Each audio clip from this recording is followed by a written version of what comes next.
இன்னைக்கு நம்ம இஞ்சி புளி தொக்கு எப்படி செய்யறதுன்னு பார்க்கலாம். இது ஆந்திரால ரொம்ப ஃபேமஸ். இட்லி தோசைக்கு தொட்டுன்னு சாப்பிட்றதுக்கு நல்லா இருக்கும். தயிர் சாதத்துக்கு ரொம்ப அருமையா இருக்கும். இது வந்து பெசரட்டு தோசை ஆந்திரால ரொம்ப ஃபேமஸ். நம்ம அது வீடியோவும் போட்டிருக்கோம். நான் டிஸ்கிரிப்ஷன்ல லிங்க் கொடுக்குறேன், செக் பண்ணி பாருங்க. பெசரட்டு தோசைக்கு தொட்டுன்னு சாப்பிட்றதுக்கு ரொம்ப அருமையா இருக்கும்.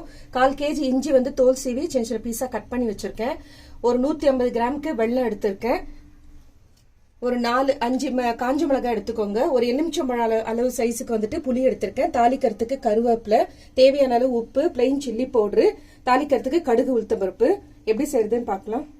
மிக்சி ஜார்ல இஞ்சி சேர்த்துக்கலாம். அது கூடவே வந்து நம்ம புளியும் சேர்த்துக்கலாம்.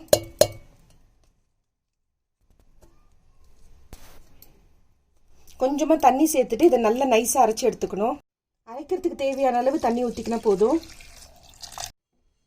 பாருங்க, இந்த அளவுக்கு நல்லா நைஸா அரைச்சி எடுத்தாச்சு. இப்போ எப்படி செய்யுதுன்னு பார்க்கலாம். கடாய் காஞ்சி இருக்கு. இதுல வந்து நல்லெண்ணெய் தான் சேர்க்கிறோம். கொஞ்சம் தாராளமா இருக்கட்டும். எண்ணெய் வந்துட்டு நல்லெண்ணெய் சேர்த்து பண்ணீங்கன்னா நல்லா இருக்கும். எண்ணெய் காஞ்சிடுச்சு. கடுகு உளுத்தம் பருப்பு போட்டு பொரியட்டும். ஒரு 1/2 ஸ்பூனுக்கு கடுகும் 1 ஸ்பூனுக்கு உளுத்தம் பருப்பு எடுத்திருக்கேன். கடுகு பொரிஞ்சிடுச்சு. கருவேப்பிலை சேர்த்துக்கலாம். காஞ்ச மிளகாய் அப்படியே முழுசாவே சேர்த்துக்கோங்க. கொஞ்சம் பொரியட்டும். வச்ச இஞ்சி புளியை இதோட சேர்த்துக்கலாம். இது நல்லா வதக்கணும். ஏன்னா நம்ம பச்சையா அரைச்சிருக்கிறதுனால அந்த பச்சை வாசனை போகணும். இது வந்து டைஜஷனுக்கு ரொம்ப நல்லது. ஏன்னா இதுல வந்து இஞ்சி காரம் இருக்குது.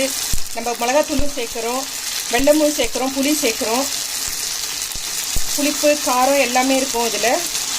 நீங்க திருப்பதி கோயிலுக்கெல்லாம் போனீங்கன்னா வந்து சாப்பாடு சாப்பிடும் போது அங்க எல்லாம் வந்து ஹோட்டலுங்கள்லயும் சரி, அன்னதானம் பண்ற அந்த திருப்பதி கோயில்லையும் சரி, இது வந்து ஒரு ஸ்பூன்ல வந்து வைப்பாங்க. எல்லாருக்குமே வந்துட்டு ரொம்ப நல்லா இருக்கும் அது டேஸ்ட். இப்போ இதுக்கு தேவையான அளவு உப்பு, மிளகாத்தூள் சேர்த்து நல்லா கலந்து விட்டுருங்க.